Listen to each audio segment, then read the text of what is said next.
R443-34, vu le courrier de la direction départementale du territoire au maire de Villars-Cotterêts, reçu le 17 juin 2014, l'informant du projet de vente pour la maison du site de 39 logements collectifs, 6 résidents, Artois, numéro 1 à 39, rue de Jean-Jacques.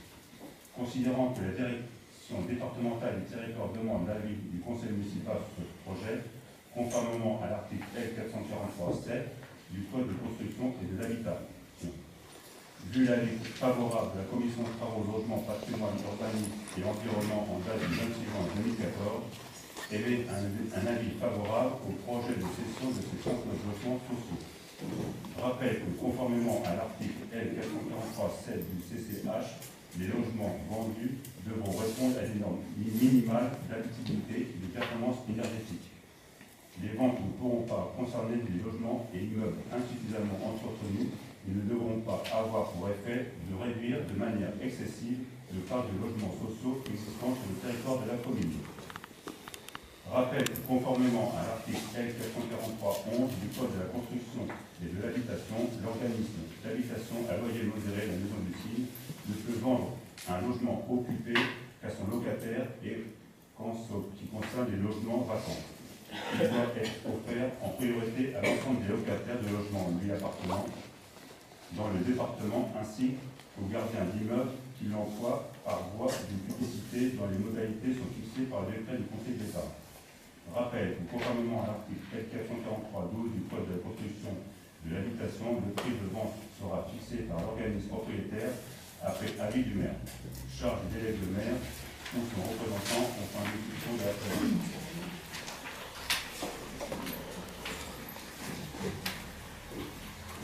Une délibération de ce type était venue dans le mandat précédent. Nous avions, c'était pour un appartement de la résidence. Et depuis, bon, rien n'a été fait. Cette résidence, donc on avait voté contre cette décision du CIL. Et donc rien n'a été fait. Quand je vois après les conditions d'habitabilité, les performances énergétiques, ça n'existe pas dedans. C'est dans un mauvais état, et donc on ne peut pas accepter que le Conseil fasse ça. Il faut voir les conditions, les caves, comment elles sont, les parties communes, comment elles sont dedans. Et donc, par rapport à tous ces éléments, le CIL, en plus, a déjà mis en vente, vous avez les affiches et les prix, partout. Donc, ça s'est fait très vite, sans attendre même qu'on discute, qu'on voit. Ils peuvent le faire, hein, j'entends bien. Mais c'est pas possible. Et les performances énergétiques, là, il y a les membres de la CNF qui sont là pour dire, oh, Conseil, les conditions. C'est pas possible de mettre en vente des choses comme ça. Il y a un appartement qui a été vendu, rien n'a été fait. Donc après, les personnes vont acheter, ils vont avoir toutes les charges avec le syndic à refaire, toute la réhabilitation, à faire l'ensemble des choses, les performances énergétiques, mais c'est pas possible. On ne peut pas laisser faire ça. Il faut que les conditions soient dans de bonnes conditions par rapport à ça. Donc on votera contre, évidemment, c'est pas possible. C'est vraiment, les caves, j'en parle même plus, c'est plus les caves, c'est n'importe quoi dedans, les parties communes aussi, énergétiques, il n'y a pas du tout d'isolation, c'est pas fait. Allons voir si vous voulez, mais c'est pas possible de ces conditions d'adopter. En tout cas, nous n'adopterons pas cette délibération. C'est scandaleux. Oui, il y a vraiment des questions, mais on avait dit à la commission que si tout ce qui est à l'intérieur, c'était bien réparé. C'est pas le cas. Oui. Il y a des obligations. Ils ne peuvent pas vendre n'importe comment. Depuis de l'autre, rien n'a été fait. Hein. Je ne sais pas, mais normalement, non, mais c'est les conditions. Là, attendez, là, ils mettent en vente tout de suite. Donc, c'est fait. Si les personnes achètent, ils ne vont pas refaire. Ils vont, évidemment, ça va coûter aux personnes. Attendez, c'est déjà en vente. Hein. Non, mais il est écrit la maison du signe ne peut vendre un logement occupé qu'à son locataire. Oui, on le sait, ça. Et non, aux ayants droit, il y a aussi. Les ayants droit, il y a aussi d'autres. Et au titre du Code civil, de toute façon, il y a obligation du code électeur. Oui, mais les conditions, allez voir les conditions par rapport, c'est pas possible. La maison du signe prend ses responsabilités. Ah bah attendez, nous on prend les autres. On ne va pas voter pour que les gens soient dans des conditions lamentables. C'est vrai que quand ils sont dans les mêmes conditions en locataire, personne ne dit rien. Ah bah attendez, c'est les locataires. Ils se battent, les locataires. Les propriétaires, et par Les expérience. locataires, ils se battent par rapport aux conditions. Oui, mais... Sauf que c'est dans les charges communes, tandis que là, par rapport à ça, il y a un sacré boulot. Les performances, c'est bien vu dans votre texte, dans la délire, qu'il y a les performances énergétiques, elles n'existent pas.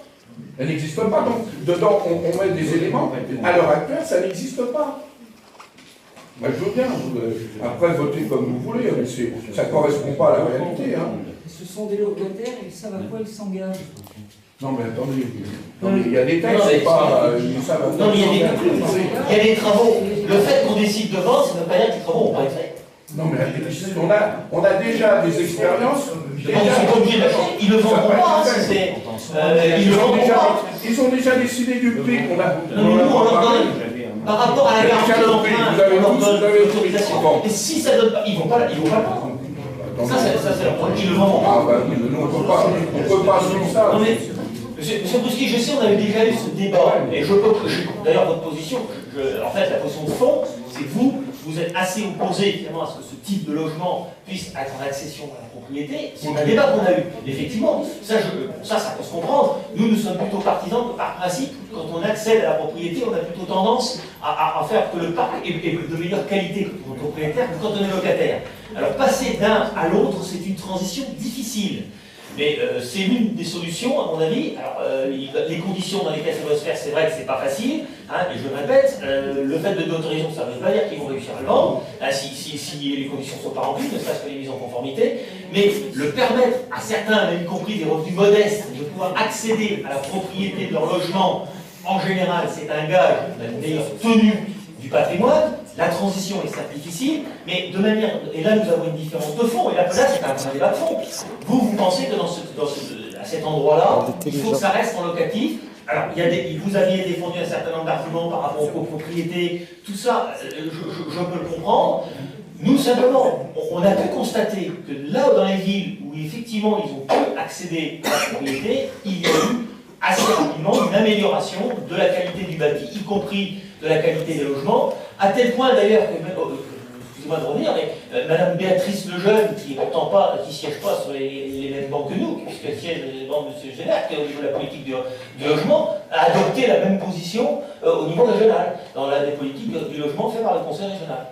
La transition, certes. Alors, et maintenant, notre garantie d'emprunt, il est évident qu'on est de plus en plus sévère, et vous l'avez été aussi d'ailleurs, par rapport aux organismes sociaux, à leurs devoirs et les obligations. Il est évident que si là aussi, ils se livraient à des comportements condamnables lorsqu'il s'agit de vendre, nous le prendrions en compte également, globalement, dans le cadre de l'obtention des garanties d'emprunt. On a demandé aux locataires, aux associations de locataires, ce qu'elles pensaient, nous, par rapport à ça.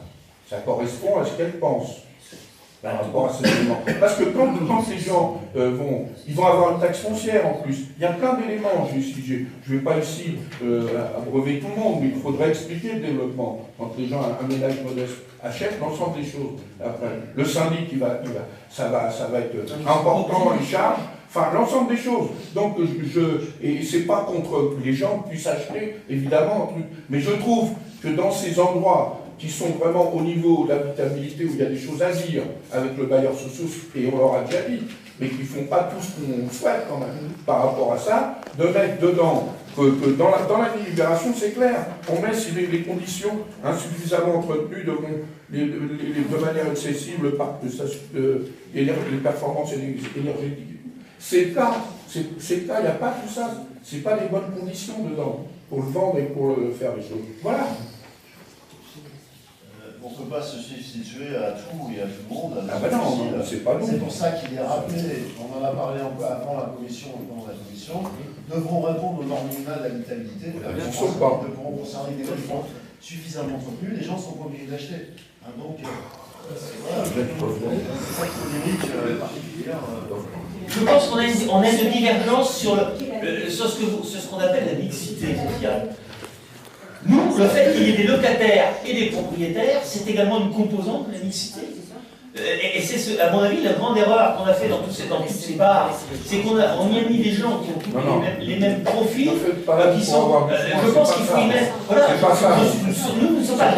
Dans le même endroit, des gens qui sont locataires et d'autres copropriétaires avec des charges communes, quand quelquefois c'était le cas, on prend à la découpe les choses, comment ça va se passer? Vous avez des locataires dans le escalier et des propriétaires. Comment ça va se passer? Expliquez-moi, par rapport aux frais et au reste. Le locataire, il va rien Mais dire, ça parce que le fonctionne propriétaire va payer. déjà. Non, non, mais attendez, quand déjà, il y a une situation existante. Cette situation existante, il faut en tenir compte. Et c'est difficile, dans le même lieu, par rapport au... Vous savez bien, dès l'instant qu'il y a des problèmes d'argent, c'est compliqué pour tout le monde. Si ça ne se donne pas satisfaction, ils ne le vendront pas. Il n'y aura pas d'achat. Ce système fonctionne en Seine-Saint-Denis, il fonctionne dans le Val-de-Marne, partout. Hein. On n'est pas... Mais qu'est-ce que vous nous parlez? Nous, on est ici, dans l'aide, on Non, est mais en train non, mais Villers de Cotterêts, parler il y de a la pas une sociologie Seine-Saint-Denis, particulière en France. Ah, Je ne vois pas pourquoi on ne réussirait pas à faire ici ce qui peut marcher ailleurs. Ça ne marche pas si bien. Non, non, mais attendez, M. Canto, lui, il dit que, mais ça ne marche pas bien ailleurs non plus. Hein. Donc, quand les conditions ne sont pas requises d'habitabilité, de l'ensemble des éléments, eh ben ça ne marche pas. C'est vrai qu'en Seine-Saint-Denis, dans ce qui a été vendu, dans les parcs qui ont été vendus, je peux vous dire, justement, c'est parce que d'ailleurs les sociétés ont été très vite obligées d'apporter le dos dans l'embarras, parce que si quand les gens n'achetaient pas, puisque c'était pas mis aux normes, qu'ils sont obligés de faire, eh ben, ils ont arrêté. Hein. Je pense que de toute façon, il faut mettre les organismes également devant leurs responsabilités. Je crois que si de toute façon ils ne jouent pas le jeu, ils vont comme on dit vulgairement, se viander. Voilà. Quand ils vont rester avec le parc sous le dos... On peut même donner des exemples de copropriétés dans le pays où c'est plus des copropriétés, c'est ingérable. C'est devenu complètement... c'est surtout ingérable parce qu'effectivement certaines copropriétés n'ont pas pris en compte cette mixité locative et ne sont pas capables de gérer, mais il y en a qui savent le faire. Alors maintenant, après c'est une question de confiance, Bruschi. S'il s'avère que les sociétés, que les bailleurs ne jouent pas le jeu, nous on a une arme, c'est la politique de la garantie d'emprunt. Et ça a d'ailleurs porté ses fruits sur l'aspect purement locatif, ça a porté ses fruits. On voit que les comportements ont évolué, même si à certains endroits c'est pas encore complètement ça. Mais je pense qu'il faut aussi jouer le jeu sur un petit peu mettre des gens qui sont en accession à la propriété dans ce genre d'urbanisme, autrement on va éternellement les cantonner à des cités qui vont avoir une image déplorable, hein, et voilà, c'est la raison pour laquelle nous ne sommes pas dogmatiquement opposés à cela, mais nous sommes attentifs bien évidemment hein, à ce que feront les bailleurs. Mais je vous rappelle, il y a les obligations qui vont être remplies, sinon ils ne vendront pas.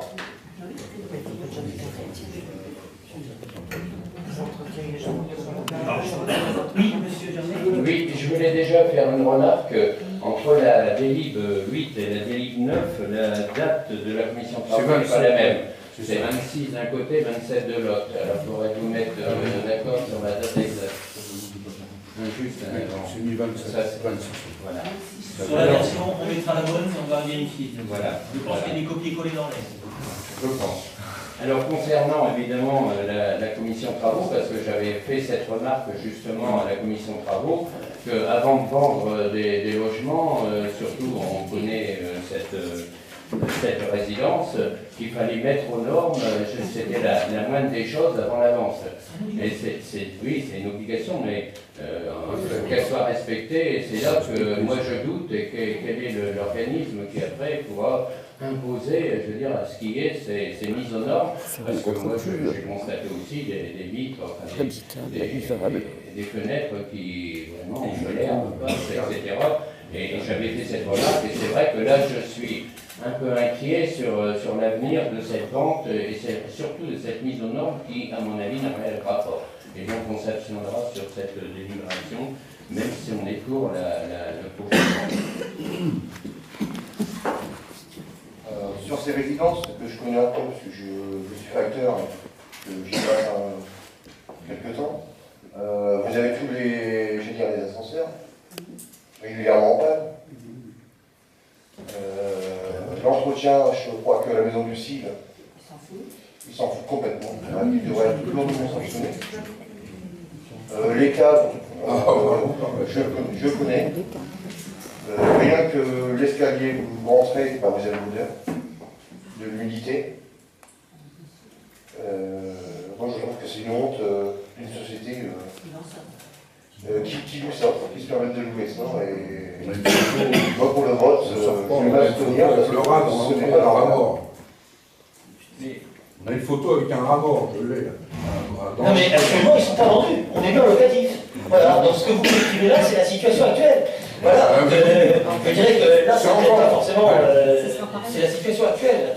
Voilà, donc, Voilà, elle est en vente, hein. Voilà, c'est la situation oui, actuelle, on vend. la situation que vous dénoncez actuellement, c'est celle qui est en vigueur actuellement en système locatif. Donc ce qui prouve bien d'ailleurs que le bailleur moi j'ai certaines personnes qui sont là et m'ont dit que ça sera plus ça va être pire. Est-ce que s'il y a des propriétaires, ça peut-être ça va être. Monsieur Bruschi, je suis chez Calence, il y a des rats aussi chez nous. Hein. Alors c'est bon, tous les rats ensemble. Mais je suis d'accord, on s'en fout. Alors, on n'a pas payé puis la fermé. Je le sais. Bon. Voilà, et ben c'est ça. Alors, puis là, à un moment, il y en a marre aussi, mais oui, mais c'est ceux qui gèrent hein, qu'il faut bien. On a compris le point de vue des uns et des autres. On va mettre cette délibération au vote. Chacun a pu s'exprimer. S'il y a encore des interventions. Est-ce que je mets cette délibération au vote? Donc, quels sont ceux qui sont pour? Quels sont ceux qui s'abstiennent? Quels sont ceux qui votent contre?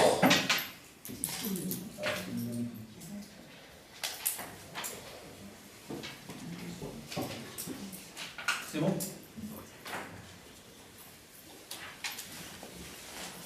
Fixation du nombre de représentants du personnel au comité technique de la ville de Biarritz. Décision du recueil de l'avis des représentants de la collectivité. Le conseil municipal, vu la loi 84-53 du 26 janvier 1984 portant en disposition statutaire relative à la fonction publique territoriale, et notamment ses articles 32, 33 et 33.1, vu le décret numéro 85-643 du 26 juin 1985 relatif au centre de gestion institué par la loi 84-53 du 26 janvier 1984, modifié portant une disposition statutaire relative à la fonction publique territoriale. Vu le décret numéro 85-565 du 30 mai 1985 relatif au comité technique des collectivités territoriales et de leur établissement public, et notamment ces articles 1, 2, 4, 8 et 26, considérant que l'effectif apprécié au 1er janvier 2014 servant à déterminer le nombre de représentants titulaires du personnel et de 155 agents. Considérant que la consultation des organisations syndicales est intervenue le 26 juin 2014, soit plus de 10 semaines avant la date du scrutin, vu la consultation du comité technique paritaire du 24 juin 2014, après en avoir délibéré, fixe le nombre de représentants titulaires du personnel à 3 et en nombre égal le nombre de représentants